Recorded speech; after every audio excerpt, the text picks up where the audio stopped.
In this video, we're going to have a look at Feynman diagrams and fix one of the problems with how they are taught in A-level. In A-level, Feynman diagrams tend to involve very simple situations like beta decay. Let's look at beta decay. We might have a neutron which decays into a proton, and then we'll have this little wiggly line indicating the W- boson, and then that splits off into two for our electron, and this is where the controversy comes in, our electron antineutrino.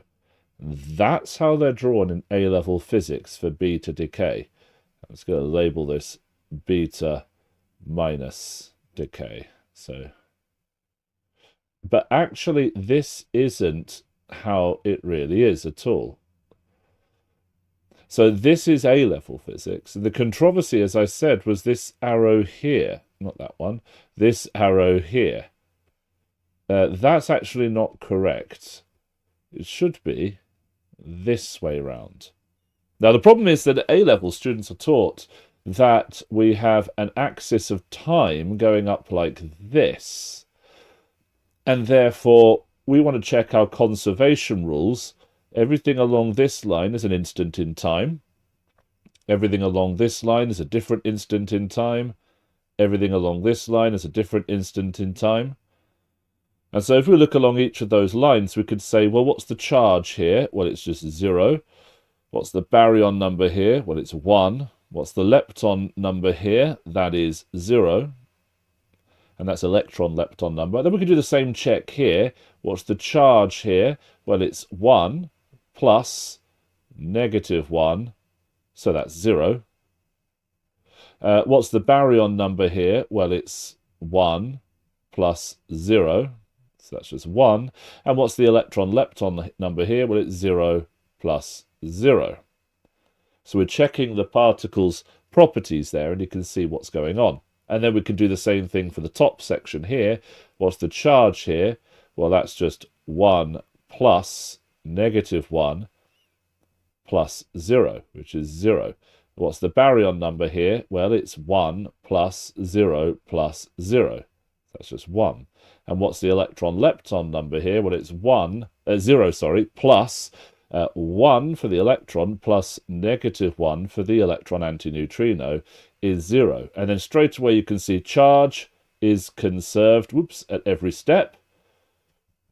We can see that baryon number is conserved at every step. And we can see that electron-lepton number is conserved at every step. And we think that's fine. So they are useful diagrams for checking conservation rules, but there's something we've said that's not exactly true, and that is that the time arrow points upwards. Now, because the time arrow points upwards, this arrow here, let's just delete it and draw it in the A-level style, whether we agree with it or not, so let's just delete that. We learn A-level physics, we draw it like this. We can see that it looks like the electron and the electron antineutrino are emerging from this point that I've just drawn an arrow to here. Emerging from this point I'm highlighting there. That's what it looks like, because time is going up on this picture. Fine. And then we'd have maybe space on the x-axis. But actually that's not how this is at all. It certainly doesn't have to be that way at all. So let's have a look at some other Feynman diagrams, and we will fix them, and you'll start to see the real power of Feynman diagrams. Now, this is something that bridges A-level to degree level. At degree level, you go into far more detail about this sort of thing. Let's have a look at electron capture. So with electron capture, you'll have your proton, and there will be an electron that happens to be close enough to the nucleus that it gets captured by the proton. The proton turns into a neutron because we have a W+ boson emerging, and we end up with our electron neutrino like that. Now that's what we learn in A-level, and that's fine. There's nothing wrong with that. That's absolutely fine, although actually, you could argue that the diagram would be exactly the same if it was a proton and then an electron down like this, and a W minus boson like this. And in truth, actually, both of these things happen, and with different probabilities. And what we mean by probability in particle physics is not what you might mean by probability when you learn probability earlier on in your school. Let's just move these so you can see them both. There we go. So you might learn that the one on the right is electron-proton collision, and the one on the left is electron capture. But if you look, we've got the same things going in, proton, electron, proton, electron. And we've got the same things coming out, neutron, neutrino, neutron, neutrino. So how do you tell the difference between them when the W boson has such a small lifetime? Well, actually, well, we'll say half-life, but actually they both happen. But let's just take the one on the left. Let's just take the one on the left. And let's rotate it. And I could just do this to have a look what happens, but then all the symbols will be left and right and back to front. So let's not do that. Let's redraw it, and I'll do this in blue. Let's redraw it sideways on. So we have two particles like this. Oh, Microsoft decided to make that a straight line. Two particles like this. We had our thing called a proton like that. But then now this arrow's going backwards, and we called it a neutron. Then we have this sort of wiggly line here representing some sort of boson. It's a plus boson. And then we had these things coming off like this, where that one seemed to be going this way. That would be our electron. And we had this one going that way, and that would be our electron neutrino. Now you look at that and you think, well, what's going on here? Because now time, using the A-level sort of notation, time is going vertically, but it's the same diagram as the one above. It's just been rotated. So you don't have to believe me. I could rotate it and show you. It's the same diagram, you see. Proton to a neutron, proton to a neutron, W plus, electron to an electron neutrino, electron to electron neutrino. It's the same diagram. I've just rotated it and drawn it a little bit sloppily, but I've rotated it like that. And now, anytime I have an arrow going backwards, that actually represents antimatter. So this is no longer an electron, it's a positron, because it's an electron particle. It's a particle which is part of the electron-lepton family that carries charge, but the arrow's going backwards, so now we'd say it's antimatter. That's Feynman's interpretation. And so now what have we got? Well, let's check our conservation rules. At this point here, charge is +1. Baryon number is 0. Lepton number is 0. At this point here, charge is equal to +1. Baryon number is 0. Lepton number is 0. And at this point here, charge is equal to +1. Baryon number is 0. Lepton number is 0. So you can see the conservation rules still work. Whether we use this diagram, and it can be a bit tricky looking in the middle bit there, I might have to redraw that in a second, or we use the bottom diagram. It's exactly the same conservation rules giving the same outcome. Look, I'll write those quantum numbers on just so you can check. Charge is equal to 0 plus 1. Baryon number is equal to -1 plus 1. And lepton number is equal to 0 plus 0. So that is 1, that is 0, that is 0. Then we check the middle one. Charge is equal to 1. Baryon number is equal to 0. Lepton number is equal to 0. We go to the top one. Charge is equal to 0 plus 1. Baryon number is equal to 0 plus 0. And lepton number is equal to 1 plus -1. And all of our quantum numbers are still conserved. And that's true for the normal electron capture diagram on top. Look, charge is equal to 1 plus -1. 1 plus -1, which is 0. Baryon number is equal to 1 plus 0, so that's 1. And lepton electron number is equal to 0 plus 1, that's 1. So now this is a different diagram to this one. Clearly, I've rotated it. I've rotated around. So the numbers are all different. But at each stage, they're all still conserved. Let's just draw some sort of divider here so we're not going to get confused between these two diagrams. They're two very different diagrams. So let's look at this one. Charge is equal to 0 plus 1 plus -1. That's 0. Look, there's a 0 for the neutron, there's a +1 for the W boson, and there's a -1 for the electron. We go through those 3 points. Then we have baryon number is equal to 1 plus 0 plus 0. That's 1. And electron-lepton number is equal to 0 for the neutron plus 0 for the W boson plus 1 for the electron. And so our numbers haven't changed.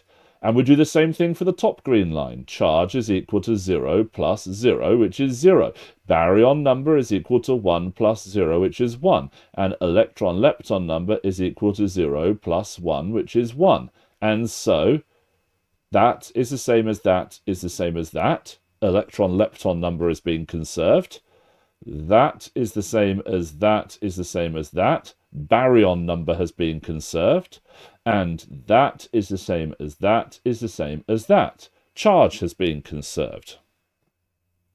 So you can clearly see that when we rotate the diagram, it doesn't break the diagram. It all still works. And we could actually rotate it even further.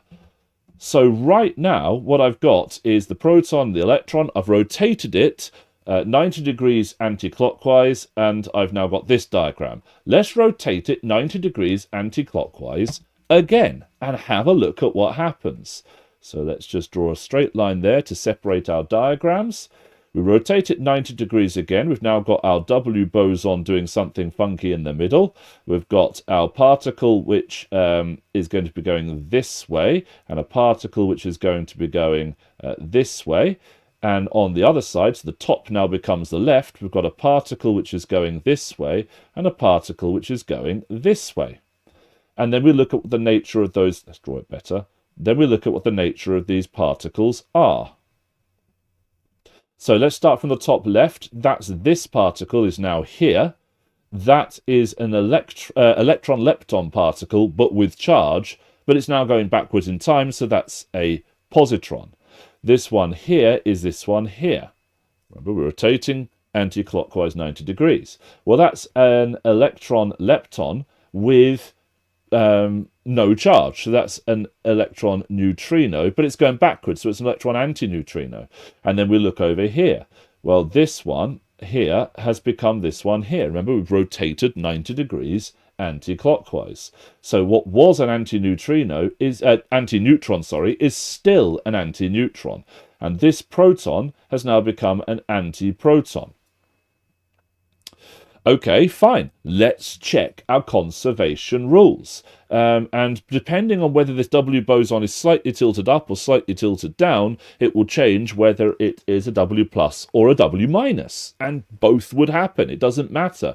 We could even cheat a little bit and just say W plus / minus. It doesn't really matter. It's just the exchange particle. This looks a lot like an antineutrino interacting with an antineutron, because it is.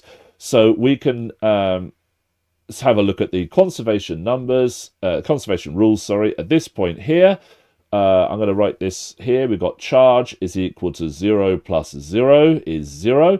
Baryon number is equal to 0 plus -1, so that's -1. And electron-lepton number is -1 plus 0, so that's -1.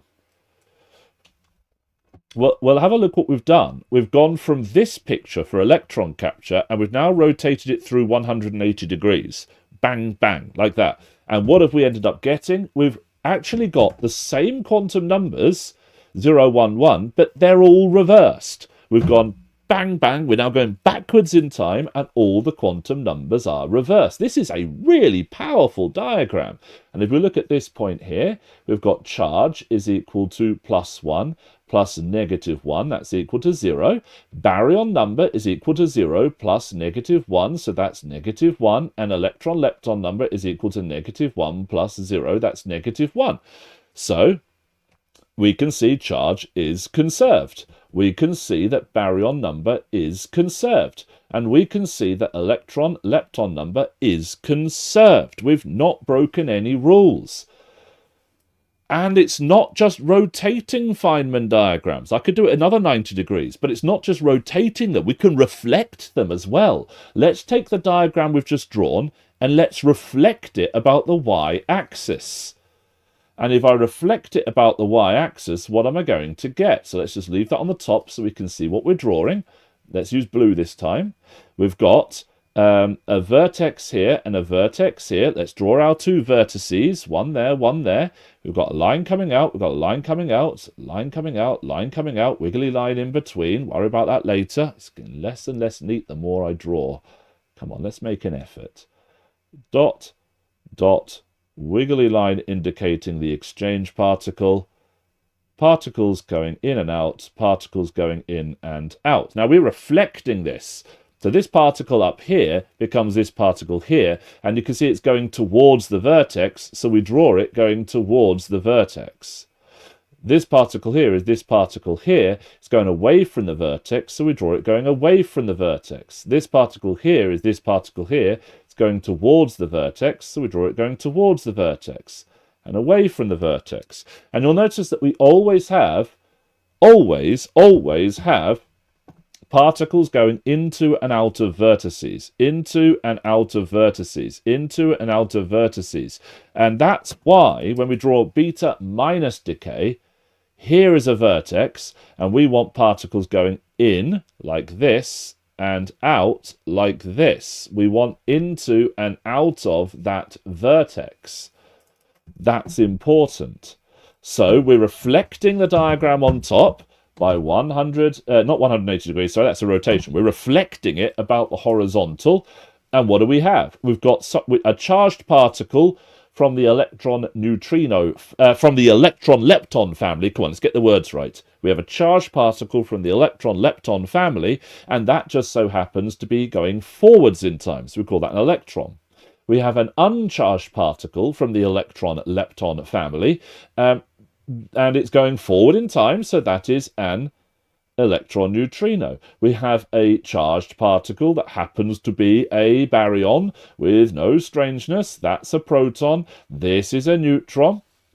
All the antimatter has become matter. We have reflected our entire diagram, and all the matter has become antimatter. But it still works. And actually, this is exactly the same diagram as this one. It's just notice I've now got the protons on the left and the electrons on the right. Protons on the left, electrons on the right. Protons on the right, should I say, electrons on the left. It's the same diagram. So what could I do? I could reflect it horizontally. And it wouldn't make a difference. It would be the same diagram. So all of these situations, protons annihilating antineutrons to produce positrons and electron neutrinos, and electron capture are the same process. We can see that. And when we do reflections and when we do reflections and rotations of these diagrams, they all still work. It doesn't matter which axis tripping over my words because I'm getting excited. It doesn't matter what axis we make our time axis. The diagram still works. And that is why I think it is a crying shame that in A-level physics we teach particle interaction diagrams without antimatter going backwards in time. Feynman's interpretation. This is Feynman's interpretation of particle physics, and it works. And you could pick any particle interactions you like. This works. You switch all the quantum numbers, and that has the same effect as switching time to go backwards. On Schrodinger's equation, that's how it works. You start looking at time going backwards, you've got to switch all the quantum numbers signs, and it still works. And this works with strangeness as well, and charm, and with topness and bottomness, or truthness and beautiness, if you prefer, which I do. This works for all of those things. So, okay, if you tuned into this video hoping you would get a simple primer on all of the Feynman diagrams you need to learn, I'm not going to do that. because actually it's far better to learn the conservation rules, and I've given you a few of them here, and to learn this fact, the fact that antimatter can be represented on a Feynman diagram with an arrow going backwards in time. And because of that, it really doesn't matter which axis you pick as your time axis. That and the fact that whether W is W plus or W minus, well, it's somewhat arbitrary actually. And in some cases, both happen with equal probability. You could do all this with quarks, or quarks if you prefer, which I don't. You could do all this with quarks instead of our baryons. You could do that if you like. You could look at particle interaction diagrams with mesons even. It doesn't matter. It works where you use antiparticles and particles. Let's just take the pion decay. So let's just draw a new line here. Let's go with pion decay. And let's look at a few possibilities. Let's look at a pion decay where we have a quark, let's call it an up quark, and another quark. Let's call it a down antiquark, like this. And we're going to have something happen. They're going to annihilate. They're going to stop being a meson and become two other particles. Now, there's two ways of thinking about this. We're going to see which way works. We could have something looking like this, and that looks like it ought to work. Now, we know that this is going to have to be leptons. They're not going to be baryons. There can't be any baryons because the baryon number has to be conserved. The baryon number of the up quark is 1/3, and of the down antiquark is -1/3. So the baryon number still has to be 0. So what's this going to be? Well, this is going backwards, and the total charge at this instant in time is +1. So this is going to have to be a positron, and that will have to be an electron neutrino. Or it could be a muon and an electron, and a muon neutrino, just like this. It could be a muon and an anti-muon and a muon neutrino, just like that. We don't know. Let's go with muons. And then we might think, well, what's this particle in the middle? Well, that's one way of drawing it, and we'll see if that's possible in a second. Another way of drawing it would be to do it like this. So now we've got our up quark, we've got our down antiquark, we've got the wiggly line going up, and now we've got our two particles coming off like this. And they're the same outcome, just like this, in order to conserve all our numbers. And the question is, what is the exchange particle? Now, on the diagram on the right, it's very easy to see what it must be. Because we have to conserve charge, the only particle that carries electric charge that's an exchange particle is the W plus boson. So that has to be a W plus boson. So if you look at the diagram on the left, this is a little bit more tricky. If we look at the charges, so we've got over here, the charge is 2/3, and over here, the charge is positive, it's antimatter, is 1/3. Now up here, the charge is 3/3, it's 1, and over here, the charge is 0. So somehow, we would have to move across 2/3 of charge. Is there an exchange particle that carries 2/3 of charge? Well, no, there isn't. There's no way of getting this to work. It will not work. No, this one on the left is just not possible. So you do not have the W plus boson passed between these two. Not only that, you don't have the W minus boson passed in the other direction. That also wouldn't work. And if you want to just check it, is this how it works? So you try it out. You see if you can make this work. This is what you do. It's not going to work. Simple. Nope, can't get it to work. So you can see how you can work out what happens. This diagram on the left does not happen. It's just not possible that the decay is caused by the two particles, the two quarks exchanging a W boson. It's not that. It is an annihilation event. That's what we see in this diagram that does work, but it's not an annihilation that produces a photon because charge has to be conserved. It's an annihilation that produces a W plus boson. That works. And then we can say, well, what does that look like if I rotate the diagram around? So let's rotate this all around. We've got a vertex there.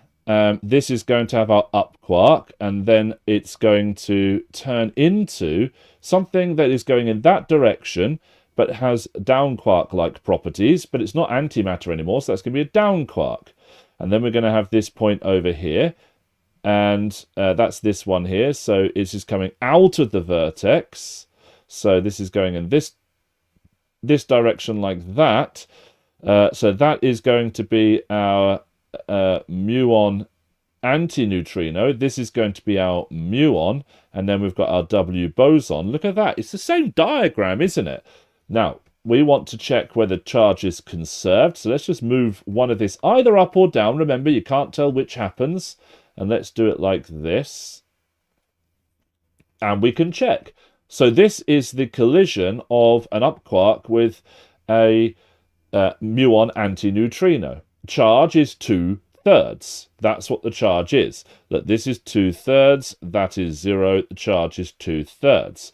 And if we look at this point along here, the charge is going to be the same. So this is -1/3, and this is 0. So this has to have, in order to get 2/3, this has to be a W+, which has 3/3. And that gives us 2/3 charge. And then we do the same thing here, and we have -1/3 charge and positive 3/3 charge. It's a full unit of charge. So that gives us 2/3 of charge. And okay, I'm not going to do all the conservation rules, but you can see that it works. By just rotating the diagram around, we have come up with a new diagram, and it is still a W+ boson. Of course, we could have a W- boson if the interaction happens the other way, and it would still be perfectly well. It would still work. So if I took this vertex here and I moved it down here, then all of a sudden that would have to be a W- boson in order to get this to work, just like that. But that's okay. This is all going to work. Let's double check it and see whether that's what happens. So at this point here, we've got 2/3 and 0. So we have 2/3 charge. The interesting thing is what happens at this instant in time, where we've still got 2/3 charge. Then we've got -3/3. That takes us down to -1/3 charge, but then this has 3/3 charge. That takes us back up to 2/3 charge, and this is the same as we had last time at that point. So look at that. Whether it's a W+ or a W-, it doesn't actually matter. They're both possible. They're both going to happen. So let's just delete them, and let's put this like this, and we could even just do a wiggly line and say W+ or minus, because they're both going to happen. And there we go. So we've got Feynman diagrams. There's no point memorizing them. Just learn the rules. And if you think, oh, is that Feynman diagram right? Do what we did with this one. Check. Check and see if the conservation rules work out. And if they don't, well, that doesn't happen. We don't see that particular interaction. Whereas here, we do see this sort of interaction happen. And you can do this for every part of your A-level physics. I mean, the interesting one is what happens when we have strangeness. Let's include strangeness in the mix. Let's have a kaon. So we could have a kaon which consists of a, let's just make it so it's a rough, dodgy line. We could have a kaon that consists of, let's have a up quark, and over here we'll have a strange antiquark, just like that. Now those two are going to interact, but remember with mesons, we're not going to have a W boson passed between them. It's going to look a bit like this, just like that. And we are going to have the annihilation, and we're going to conserve all of our quantum numbers, but strangeness won't be conserved. That's fine. I don't mind. That doesn't make a difference to me. So this would be a W+, and then we would have coming out and going in We would have our, and you can do these either way round, of course, and let's do this as this is going to be more energetic because it's got a strange quark in it. So this is definitely going to be like this. Yeah, definitely. So that's perfectly possible. But then what if I switch it around and I have a look at, let's have a strange quark going in the forward direction, just like that. So I'm now rotating this diagram and then inverting everything.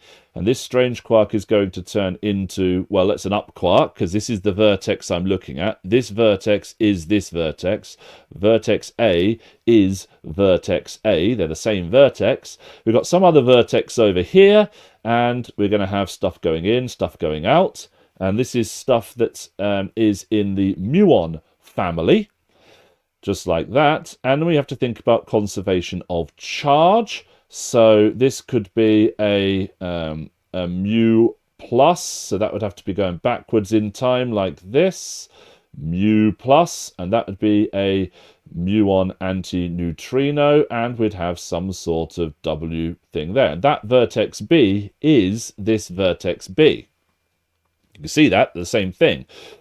And I picked the same particles and everything. And we can follow this journey up, down, and down like that. Or we can follow it like this. Doesn't really matter. The W boson, if it's going like this, is going to be a W minus boson. Well, that's fine. And it would conserve charge. But if we are looking at it going the other way, then it's going to be a W plus boson going in that direction. And it all still works. This really happens. So the W boson is changing the nature of the quark. It's changing it from a strange quark into an up quark. And that happens. This happens. It doesn't have to be just like this, of course. We could, if we wanted to, switch this around. Is that going to work? We still want to use the muon family, but let's have it going this way. Well, now then, we're going to have this one here as a muon and this one as a muon neutrino. And yes, it still works. It still works. Everything, and it's still going to be a W plus or minus boson, depending on which way we draw it. That still happens.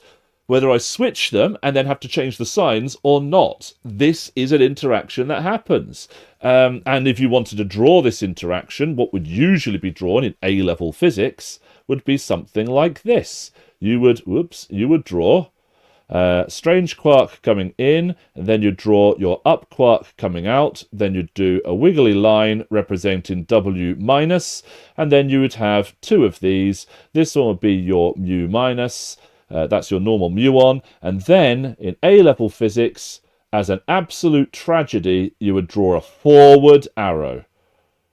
Well, that doesn't work, because look, this is going to be going into the vertex, so you would have to draw this arrow going into the vertex, indicating that it's a muon antineutrino. And you could observe exactly this happening. Muon emission from strange quark decay into up quark. This is, you know, there's no, oh, I have to memorize these Feynman diagrams. You just use the rules. It's dead easy. Right, I've probably talked enough about Feynman diagrams now, hopefully. And hopefully you find that useful.